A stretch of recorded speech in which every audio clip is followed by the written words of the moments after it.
Magandang araw. Ngayon ay nagpapahakot kami ng buhangin. Ayan. So magpapahakot kami ng 5 kubikong buhangin para gawing hollow block. Magpapagawa kami ng hollow block na 100 pieces. So laking tipid gawa ng yung buhangin ay manggagaling na lang dito sa tabing baybay, tabing dagat. Dahil kung bibilin pa namin sa hardware yan, tatawid pa ng dagat. So napakalaking bayad sa maghahakot pati dun sa ririntahan ng bangka. So dito na lang namin pinahakot. So ganyan na lang yung mga diskarte rito. Yung mga nagpapagawa ng bahay. Pwede na rin siyang pang pang buhos sa mga poste ng bahay. Kailangan na lang graba. Yung graba na lang yung talagang obligado na bilhin sa hardware at hakutin.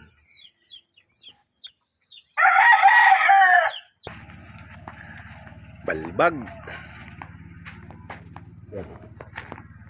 Yan, hakot sila.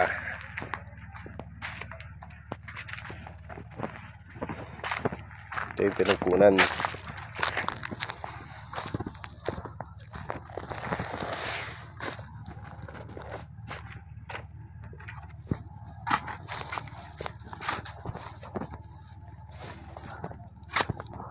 Magandang klase na pala yun sa pinakailalim.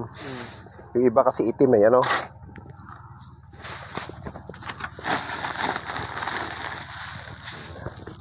malinis. Malinis yung walang halong talagang pure siya, buhangin. Yung iba kasi may maitim na parang lupa. Matitigas na parang putik siya, so walang tibay yun. Paramihan ganito na lang talaga yung ginagawa. Nakakatipid na sa buhangin para sa pamuste at sa pag-layout ng mga hollow block.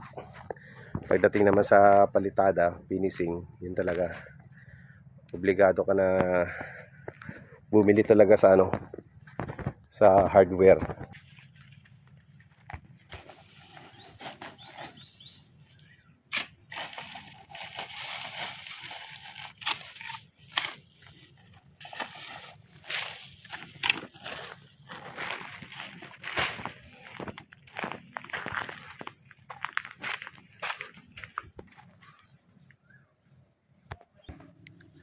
35 na sako, 1 kubiko.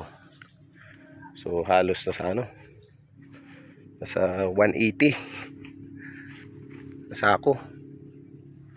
So, parang kakayanin naman yata nila maghapon. Kasi marami na yung nila eh. Marami na silang nahakot.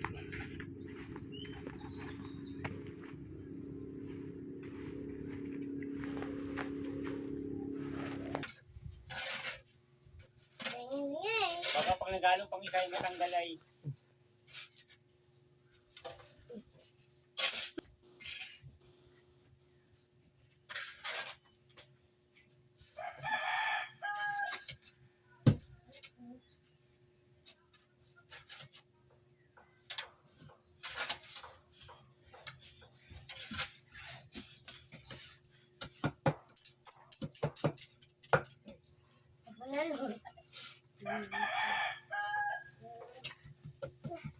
Ay, babot.